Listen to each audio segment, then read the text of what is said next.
अस्सलामुअलैकुम, मैं अफसर मैसूरी। नाजरीन इकराम, आज शहर मैसूर में वाक़ राजीव नगर जहां दस्तगीर फंक्शन हॉल है, वहां SDPI यानी social democratic party of India की जानिब से इफ्तारी दावत का इंतज़ाम किया गया है। मेहमान खुसूसी के तौर पर यहाँ पर नेशनल सेक्रेटरी PFI यानी पॉपुलर फ्रंट ऑफ इंडिया के मोहम्मद काशिफ साहब हमारे दरमियान मौजूद हैं। हम जानना चाहते हैं आज खुसूसन इफ्तारी दावत, जिसे इफ्तार पार्टी कहा गया है, उसका क्या मकसद है और इससे जो है आवाम को आप क्या मैसेज पहुंचना पसंद करना चाहते हैं? जो मौजूदा हालात में सिर्फ़ एक गेट टुगेदर का पैगाम या गेट टुगेदर का मकसद लेकर हम लोग इफ्तार प्रोग्राम्स करना ठीक नहीं होगा। जी सर। ये गेट टुगेदर्स या इफ्तार प्रोग्राम से हम करना क्या चाहिए कि आने वाले दौर में, आने वाले ज़माने में इस जालिम का जुल्म जो हमारे देश में हो रहा है, उस जालिम के जुल्म को रोकने के लिए, उस जालिम के ख़िलाफ़ हमें काम करने के लिए किस तरीक़े से हम तैयार होना चाहिए, तो वो सब चीज़ों का एक हिम्मत और अज़ाइम बनाने वाला एक प्रोग्राम बनकर ऐसे प्रोग्राम्स होना चाहिए। और ये प्रोग्राम्स का ये भी माइंडसेट नहीं होना चाहिए कि जो है आज ऐसी कड़वी और जो नफ़रत की जो फ़िज़ा है, उस फ़िज़ा को हम इधर एक इफ्तार प्रोग्राम करके बिरयानी खिलाएंगे तो वो नफ़रत ख़त्म हो जाएगी और लोग जो है मोहब्बत से जीने शुरू करेंगे। ऐसा सोचना भी ठीक नहीं होगा, क्योंकि ऐसा सोच आज मुसलमानों के दरमियान में आ गया है। तो इस इफ्तार प्रोग्राम्स करके हम किसी को जाकर कन्विंस नहीं कर रहे हैं, हम किसी को जाकर ये नहीं कर रहे हैं कि वी आर गुड पीपल। हम ये इफ्तार प्रोग्राम करने का एक ऐसा है कि we are living in a secular democratic country, let us understand one another, let us celebrate the concept, the idea of India, उतना ही है। मगर उसको ऐसा हम लोग ले लेंगे, बड़े बड़े इफ्तार प्रोग्राम करो भाई, गैर मुसलमानों को उधर बुलाओ भाई, स्पेशली मेजॉरिटी कम्युनिटी से लोगों को बुलाओ भाई, बुलाकर उनका दिल जीतो भाई, तो ये जो RSS का जुल्म है उससे हम बच सकते हैं, ऐसा एक नज़रिया उसमें हम लोग बना लेंगे। ये एक फासिक नज़रिया है, ये बेबुनियादी नज़रिया है, इसमें कुछ होने वाला नहीं है। और दूसरा बात, ये जो नफ़रत की फ़िज़ा है, ये जो झूठ की फ़िज़ा है, ये कुछ ऑटोमेटिकली बन गई मामूलात नहीं है। इसको RSS बनाया है, इसके पीछे मुसलसल एक मेहनत, एक जिद्दोजहद हुई है, बहुत लंबे तवील से ये लोग काम किए। इसको ओवरकम करने के लिए भी हमें वैसा काम करना चाहिए, इसके ख़िलाफ़ भी हमें वैसा काम करना चाहिए। सिर्फ हम ऐसे एक बिरयानी की दावत कर देंगे तो हिंदुस्तान का जो पूरा मसला है, जो हिंदू मुसलमान का झगड़ा बनाकर, जो पॉपुलर एक फ़िज़ा बनाकर जो RSS चला रहा है, इससे हम बच लेंगे, ये ठीक नहीं हो सकता।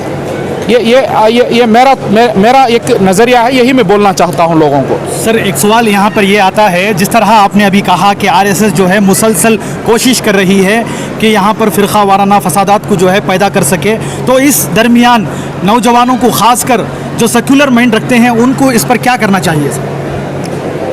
सेकुलर माइंड रखने वाले लोगों को सेकुलरिज़म को ऑफेंसिव बहुत आगे लेकर जाके काम करना है। वो चाहे सेकुलर पार्टीज हो, वो चाहे सेकुलर संगठन हो, जो भी हो, उधर जाके सॉफ्ट हिंदुत्व का काम नहीं करना है।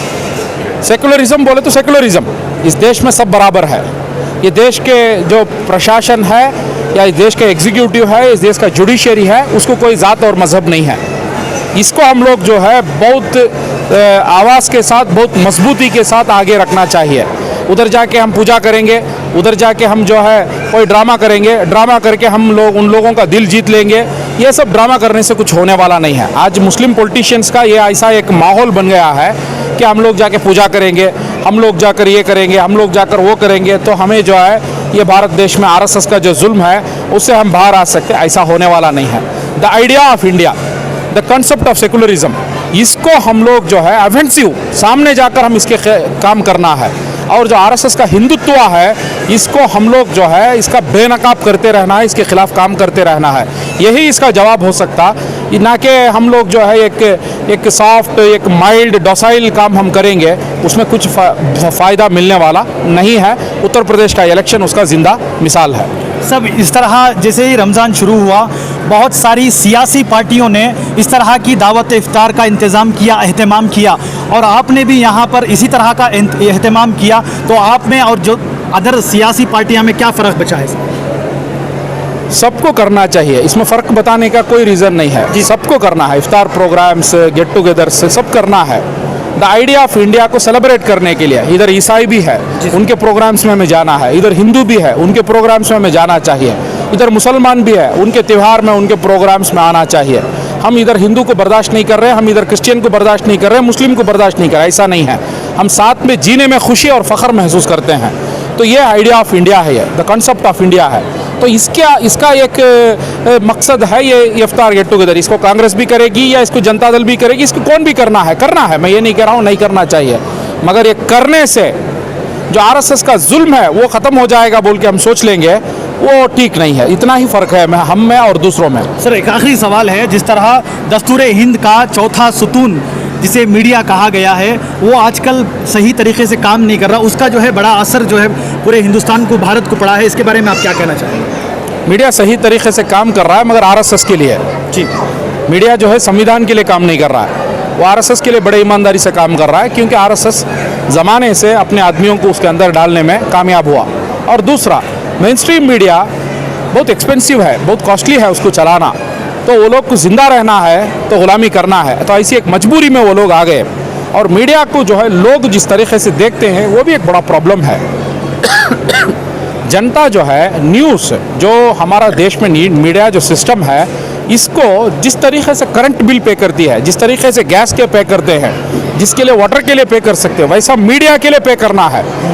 देश के सुतून को बचाने के लिए पे करना है। If we don't pay and we expect everything for free, तो हम लोग फ्री में एक न्यूज़ आना चाहिए बोल के सोचेंगे, ये फ्री में यही नफरती आएगी, ये फ्री में जो है यही आएगा। आज मैं पूछना चाहता हूँ, जो रमज़ान में मुसलमान जो है ज़कात, फ़ितरा, ये वो सब देते हैं, कितने लोग मीडिया के लिए बुला कर दिए? कितने लोग जो है मीडिया के लिए, ये हमारा देश का सुतून है, इसको देना दीन है, ये दीन की जिम्मेदारी बोलकर कितने लोग दिए? ये जब तक ये तब्दीली नहीं आएगी तो ऐसे बिके हुए मीडिया ही हमें मिलेंगे। ये लोग जो अपने ईमान और ज़मीर को बेचेंगे, बेचकर जो अपने आका है उनके पास पैसा लेंगे। अब आज देश का आका आरएसएस है, आज देश का आका बीजेपी है, तो उसके पास जाकर पैसा लेंगे और देश का आग लगाने का काम करेंगे, वही कर रहे हैं वो लोग। सर इससे जो है कहीं ना कहीं भारत में टुकड़े भी होने के अंदेशा हो सकता है सर? भारत का कोई टुकड़ा होने वाला नहीं है और टुकड़े होने हम नहीं देंगे। आरएसएस जो है ये टुकड़ा कर करके ही जो है आज तक राजनीति किया है। ये जो देश का जो तकसीम हुआ, इसके पहले भी आरएसएस के वजह से हुआ। आरएसएस के बानी जो सावरकर है, ऐसे जो जालिम है, इनके वजह से हुआ। और अब वो ज़माने में पॉपुलर फ्रंट नहीं थी, अब पॉपुलर फ्रंट है, तो टुकड़े होने की कोई ज़रूरत नहीं है। जो टुकड़े करने का काम कर रहा है आरएसएस, उसके खिलाफ हम काम करना चाहिए। देश का जो यूनिटी है, देश का जो इंटीग्रेशन है, वो जैसा है वैसा ही रहेगा। इस देश में द्राविडन भी रहेंगे, इस देश में दिल्ली वाले भी रहेंगे, इस देश में यूपी वाले भी रहेंगे, इस देश में बंगाल वाले भी रहेंगे, सब साथ में रहेंगे और संविधान हमें इंटीग्रेट करेगा। अगर कोई आरएसएस के एजेंट्स हमें इंटीग्रेट करने की कोई ज़रूरत नहीं है, और वो एजेंट्स जो है इंटीग्रेट करने के लिए नहीं है, डिसइंटीग्रेट करने के लिए वो लोग काम करते हैं, ये हमें समझना चाहिए। और वो डिसइंटीग्रेटिंग एजेंट्स के खिलाफ काम करने वाला एक बेहतरीन, एक डिसिप्लिन्ड, डायनामिक संगठन पॉपुलर फ्रंट ऑफ इंडिया काम कर रहा है। तो ऐसे एक सूरत हाल में ये टुकड़े गिगड़े की बात सवाल ही नहीं है। ये लोगों को हम एंटरटेन भी नहीं करते हैं। We are one and we will leave us one. Sir बहुत दिनों से हम देख रहे हैं, मरकज़ में हो या रियासत में हो, पीएफआई का जैसे ही नाम सुनते हैं उनके दिल की धड़कन ज़्यादा तेज़ हो जाती है। इसके बारे में लेकर बहुत जगह पर जो है पीएफआई बैन को भी लेकर जो है कहा गया, तो आप एक उसके सेक्रेटरी होने के नाते क्या कहना चाहेंगे? कौन कहता है पीएफआई के बैन के बारे में? सर यहाँ तक जो हम सुने, जो मुसलमानों के दुश्मन है जी, जो मुसलमान का जो खून पसीना को चूस कर जो ओहदे में बैठे हैं, ये सब लोग पीएफआई का बैन का कहते हैं। वो चाहे रिपब्लिक चैनल हो, चाहे दूसरे मीडिया हो, या जो बीजेपी आरएसएस के पॉलिटिशियंस हो, ये लोग कहते हैं। मैं एक सवाल पूछता हूँ, कल के दिन रिपब्लिक चैनल में अर्नब आकर पीएफआई अच्छी संगठन बोलकर बोलेगा तो ये पूरी मुस्लिम कौम हमें शक करेगी। अर्नब हमें ख़राब करके बोलेगा तो पूरी मुस्लिम कौम हमें भरोसा करेगी। तो अर्नब आकर हमें ख़राब करके बोलना, ये हमारे लिए कोई गंदा बात नहीं है, ये हमारे लिए सर्टिफिकेट है, इट्स अ गुड सर्टिफिकेट। और दुश्मन की बुरी किताब में हमारा नाम को जो है गुड बुक में हम लिख लेना, ये हमारे लिए अच्छी चीज़ नहीं, हमारे लिए बुरी चीज़ है। ये पॉपुलर फ्रंट ऐसा समझती है। आरएसएस हमें ख़राब करके बोलेगा तो हम अच्छे हैं। ये कांग्रेस के मफाद परस्त पॉलिटिशियंस हमें ख़राब करके बोलेंगे तो हम अच्छे हैं। ये जो बीजेपी के आरएसएस के एजेंट मीडिया जो है हमें ख़राब करके बोलेंगे तो हम अच्छे हैं। कल के दिन हमें डरते हैं कि ये लोग कभी हमें अगर अच्छे करके बोल दिए तो ये मुस्लिम कौम, ये जो देश की सेकुलर फैब्रिक पे भरोसा रखने वाले हम पे शक करेंगे। तो हम चाहते हैं ये लोग हमें बुरे करके ही बोले, और they keep saying that and our market will increase, हमारा ग्रोथ जो है बढ़ते रहेगा और हमारा कैपिटल इस देश में है वो बढ़ते रहेगा। जी सर, एक आखिरी सवाल है, जिस तरह फ़िरका परस्तों ने जहाँ पे भी हुजूम होता है या कहीं फ़िरका वाराना तशद्दुद के लिए एक निशाना बनाते हैं, आने वाले दिनों में ईद की नमाज़ होती है, यहाँ पर एक बहुत बड़ा इज्तिमा यानी कि मजमा होता है, उसको लेकर जो है हम कहीं सुना SDPI ने कहा कि नौजवानों को इसमें जो है एक इंतज़ामात करना चाहिए, उसकी देखभाल करना चाहिए, ये आप कहाँ तक इसको मानेंगे सर? हर चीज़ में हमें प्रोएक्टिव होना चाहिए जी। ये वो बोल के नहीं, हर चीज़ में होना चाहिए, क्योंकि एवरी अपॉर्चुनिटी जो है वो लोग इस्तेमाल करेंगे। जी। हम जो है इस ईद के माहौल में भी हिंदू मुसलमान का फसाद बनाकर उधर में भी नफरत फैलाकर वोट बैंक बनाने की वो लोग कोशिश करेंगे। दुनिया में कोई सबस्टैंडर्ड और चीप लोग है, ये तो यही लोग हैं। ये लोग कोई मौका मिस नहीं करेंगे। कोरोना के मौका में भी ये लोग काम किए, ये हर मौके में ये लोग काम किएंगे। ये लोग डेड बॉडीज़ में पॉलिटिक्स करने वाले लोग हैं। ये लोग क्या औरतों के बलात्कार पे पॉलिटिक्स करने वाले लोग हैं। ये लोग सबस्टैंडर्ड और चीप लोग हैं इस दुनिया के ये लोग। तो ये लोग ये नहीं करेंगे बोलकर हम उम्मीद रखना वो ठीक नहीं हो सकता। तो हम जो है हमारे तरफ से प्रोएक्टिव होकर हमें काम करना चाहिए। पुलिस और प्रशासन के साथ मिलकर हमें काम करना चाहिए, सर्वाइलेंस रखकर हमें काम करना चाहिए। करेंगे तो इन लोगों को इंतशा फैलाने का एक मौका नहीं मिलेगा। तो उसको ख्याल रख के हम काम करना है, और ये लोग काम करेंगे उसको रोकने की भी हम ताकत रखना है। हम सिर्फ जो है सर्वाइलेंस करते बैठेंगे ऐसा नहीं चलेगा, उसको रोकने की भी हम इंतज़ाम करना चाहिए। तो ये लोग जो है अपने कामों में, अपने जो सोच में ये लोग जो है फेल हो जाएंगे। सर, एक आखिरी सवाल है, जिस तरह RSS जो एक बहुत बड़ी फ़ौज की तरह तैयार की जा रही है, उसके लिए सारे के सारे गैर जो हमारे ब्रदरान वतन हैं, हिंदू हैं, वो कहीं ना कहीं छुपके भी या कहीं से कहीं मदद कर रहे हैं, मगर PFI को सारे मुसलमान क्यों नहीं पसंद कर रहे हैं और क्यों इस तरह एक टीम, एक फ़ौज नहीं बना पा रहे सर? हमारा मकसद फ़ौज बनाना कोई नहीं है जी। देश का ऑलरेडी एक फ़ौज है जी। इंडिया की आर्मी है, वो लड़ेगी। तो आप भी PFI को बाकायदा एक यूनिफॉर्म के तौर पर दिया गया है, उनको भी जो है बाकायदा पूरे तरह से बहुत सारे प्रैक्टिस वगैरह देते हैं? प्रैक्टिस सेल्फ डिफेंस का, प्रैक्टिस अपने सेहत का, प्रैक्टिस एक अच्छा यूनिफॉर्म पहनकर डिसिप्लिन से आकर देना फ़ौज नहीं बनता। जी। फ़ौज कुछ और है, ये कुछ और है। ये एक यूनिफॉर्म डिसिप्लिन एक कैडर मूवमेंट है। जी सर। उनका साल भर का जो काम है, उस काम को सेलिब्रेट करने के लिए हम लोग यूनिफॉर्म पहनकर एक हमारा मार्च करते हैं, यूनिटी मार्च बोलकर। इस तरह RSS भी करता है सब, तो उसका में आप में क्या फ़र्क रहेगा? फ़र्क ये है कि RSS मुस्लिम मोहल्ला में तलवार, त्रिशूल, ये वो सब लेकर आके मुस्लिम मोहल्ला में मुसलमानों को डराने के लिए करता है। हम इसलिए करते हैं कि इस देश के नौजवान, उनके अंदर एक मकसद आए, इस देश के नौजवानों के अंदर एक सोच पैदा होकर एक डिसिप्लिन के अंदर एक डेडिकेटेड एक काम करने के लिए वो लोग तैयार होकर आना है। उस मकसद से हम लोग करते हैं। उनका मकसद कुछ और है, हमारा मकसद कुछ और है। और सवाल आपने जो किया, RSS बड़ा फ़ौज बना रहा है, वो बना रहा है, ये बना रहा है। RSS को बहुत डर है कि उनका जो नज़रिया है वो खोखला नज़रिया है। उस खोखले नज़रिए को बचाने के लिए ये सब काम उनको करना पड़ेगा, तो उसके लिए वो लोग करते हैं। हमारा जो इस्लामी नज़रिया है वो कोई खोखला नज़रिया नहीं है, ये बड़ा वसी नज़रिया है। तो इसके लिए हमें जो है और एक आर्मी या और एक फ़ौज हमें तैयार करने की कोई ज़रूरत नहीं है। हम एक डिसिप्लिन्ड कैडर मूवमेंट को हम बनाएंगे, और हमारा रेसिस्टेंस, हमारा जो एम्पावरमेंट का काम है वो हम लोग कर सकते हैं। इतना करेंगे तो काफ़ी है हमारे देश में। जी सर, एक आखिरी सवाल है, बहुत ज़रूरी साहब। देखिए, जिस तरह BJP एकजुट होकर जो है वोट हासिल कर रही है सर, मगर मुसलमान जो है हर जगह बटे हुए हैं, चाहे वो आपकी PFI की संगठन SDPI हो, MIM हो, और बहुत सारे ऐसे पार्टियां हैं जिससे मुसलमान ही कट रहे हैं, मुसलमान ही बट रहे हैं। तो इससे जो है वोट बट रहा है। आप UP के हाल भी देखे हैं, हाल ही दिनों में ऐसा हुआ। तो हमको किस तरह जो है एकजहती में लाकर जो है वोट एक तरह से हम ये कर सकें? ये PFI का संगठन SDPI ये ठीक नहीं है। SDPI एक पॉलिटिकल पार्टी है, PFI एक संगठन है। जी। दूसरा, एक होकर वोट करेंगे, एक होकर आप किसको वोट करेंगे? एक वोट किसको वोट करेंगे? कश्मकश है ना सर लोग, क्योंकि वोट बट रहा है सर। अभी देखो यहाँ पर हम खड़े हैं NR हल्के में, NR क्षेत्र जिसे कहा जाता है सर। यहाँ पर अभी JDS भी है, उसमें भी मुस्लिम कैंडिडेट है। आम आदमी पार्टी भी अभी आने वाली है, अगर हो सकता है उसमें भी मुस्लिम कैंडिडेट हो, कांग्रेस भी मुस्लिम कैंडिडेट हो। यहाँ पर मुस्लिम जो है अपना वोट पूरा टुकड़े टुकड़े हो रहा है सर, मगर दूसरी जगह पर जो शरपसंद हैं, जो गैर जिम्मेदाराना हैं, वो जो है एकजहती हो रहे हैं। इसके बारे में आप क्या कहना चाहेंगे? नहीं, वही है हिंदुओं का मकसद, या जो ये देश में ब्राह्मणवाद का मकसद को लेकर BJP काम करती है। आपके मुसलमानों की बुनियादी ज़रूरत, आपका तहफ़्फ़ुज़, आपका जो मकसद को लेकर कौन काम कर रहा है? कोई नहीं कर रहा है ना। आपको कोई है क्या? कोई रहा तो बोलो, तो उसके लिए आप जाकर काम करो। तो आप हम एकजुट होकर वोट करेंगे, करो। करके आप मध्य प्रदेश में क्या देखा, करके आप कर्नाटक में क्या देखे?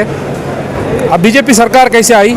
एकजुट होकर वोट किए, एकजुट होकर काम किए। उससे बेहतर आप एसडीपीआई के 2-4 सीट को जिताते तो आपके लिए पूछने वाला कोई होता, आपके लिए जाके एक आवाज़ उठाने वाला कोई होता। अभी है क्या?